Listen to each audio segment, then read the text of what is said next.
Adding text to your layout is a huge part of digital scrapbooking.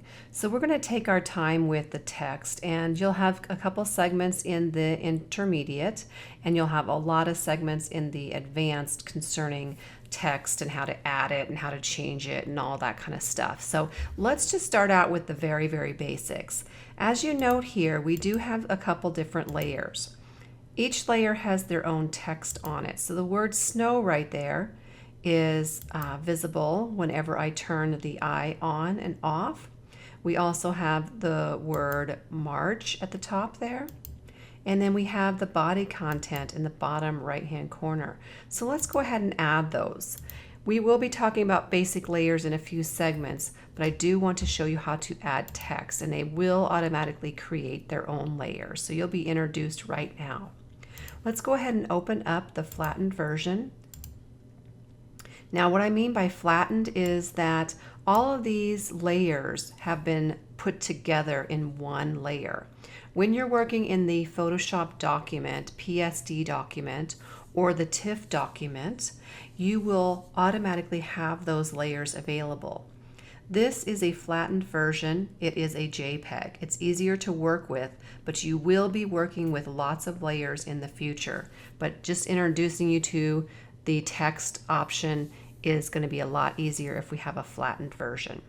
So over on the left-hand side, you will see the text tool. We will be working in the horizontal type tool right now. So if you have anything other than that one selected, make sure that you have the correct one selected.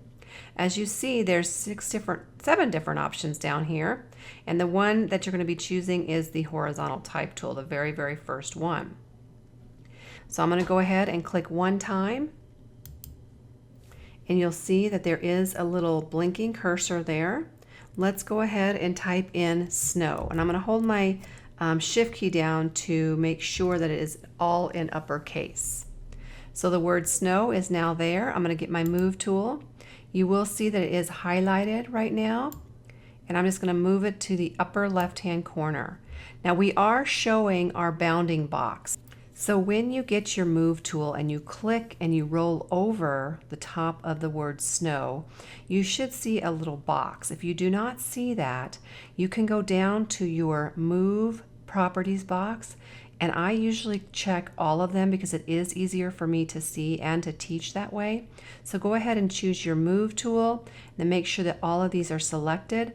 That way when you roll over text, you know when you're going to have to click on it. It's a lot easier to select text when you have all of those checked in the bottom left-hand corner. That will then allow you to enlarge text, to rotate text. Now if I want to rotate in certain angles, all I have to do is hold down my shift key, and it will go ahead and rotate within, let's see here, 15 degrees. So there's 15, there's 30, there's 45, there's 90. Or 60, sorry, and now 75, and then there's 90. So that will allow you, holding the shift key down will allow you to kind of rotate it to where you want it to be. Next, I'm going to go ahead and get my text tool again. So if I want to change the color, I can click on that little white box right there to the right-hand side. Let's just say I want it to be gray. So now it took that layer that I was on and it changed the word snow to gray. If I want it to be white, I can choose white, or any of these in this box here. You can also scroll down to get the perfect color, but I don't normally use this box. I will use what's called the color picker. So see the little color picker in the bottom right-hand corner of this pop-up box? Click on that. That will give you another option. I like to pull a color from my actual layout. See where you have that little eyedropper tool? Now you can go inside of here and pick a color. So I picked this blue color. It didn't change it right away because you have to click on OK. Now you can click on OK, and now it will change it. Let's do that again.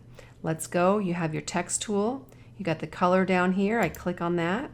I click on the color wheel. Then I come up here. If I go into my layout, I can see that the eyedropper does change. If I wanted to change it to that gray color, the color of the snowflake, or if I do want to have it white, I can click somewhere where it's white in my layout, click on OK, and that will change the color. Now let's go back in and get the text tool again. I'm going to do a text box this time. It's very tricky, but I'm going to click and drag using that text tool. I have a huge blinking cursor here. I don't need my text to be that big. So I'm going to come down here and change the size to maybe 16 points. And then this is where I can put my body content. It's way too small. So let's go in there and triple click on that. Let me zoom in really, really tight. That's really, really small. So let's go in and maybe go with 36. That might even be too small too. So let's go to 48. I forgot that this is a 300 resolution page, so that makes a difference. Okay, this, and I spelled so many things wrong. This is where I can put my body content. Let's get back in there. I'm using my scroll wheel to scroll in. I don't necessarily like this text, so I'm going to highlight it, and then I'm going to go to my text tool. I'm going to come down here and choose a different font. So maybe we will do the regular right here. Let's make that a lowercase e. Still a little bit small, so I'm going to go with maybe 60. I'm going to change my leading to 60 as well, and you'll see what happens when I do this. So this is where you put body content. I'm just going to put in some Greeking here. So I'm putting some space in between each, and it automatically returns, because this is a text box, then it will automatically do the returning on its own once it gets to that text box end. Okay, so I'm going to go ahead and end it there. Let's zoom back out. Now if you wanted to, you can click on the check mark. You can move it around to any place that you want it to go.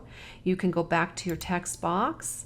You can change the leading. If you want to tighten it up a little bit, you can tighten it by reducing the size, or you can push it away again. I'm going to push it down to 72. That will fill up the spot. Okay, now let's add the word March in the upper left-hand corner. So I've got my text tool. Notice how it goes and adds its own layer each time. Now I typed out the word March. I want it to kind of be about the same size, the same width as the S on here. So I'm going to take it from these corners. I do have my bounding box shown, and I'm going to pull it like so, maybe stretch it up a little bit and lay it right about here. This takes a little bit of time to get used to. It might be frustrating at first. You can also edge these by using your little arrow keys on the keyboard to nudge them into place. I'm going to zoom back out. That looks pretty good. So that's how you add text to a layout.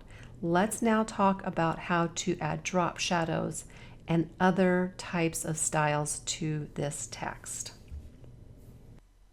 So don't leave yet. I do have a question for you. I do free classes every once in a while, and I'm just kind of curious to know which night of the week is best for you to join us in some of our free webinars. Is it Monday, Tuesday, Wednesday, or Thursday? I don't normally do them on the weekends, but hey, if there's a lot of people who request it for a Saturday or a Sunday, post it below. And make sure you kind of specify the time zone that you're in, what time you think is best for you. I normally do them Monday through Thursday from 6:30 to 7:30 Mountain Standard Time. It seems to work the best for most places, but if you have other ideas and other dates that would work better for you, please let me know by posting below. Thank you so much for joining me, and have a great day.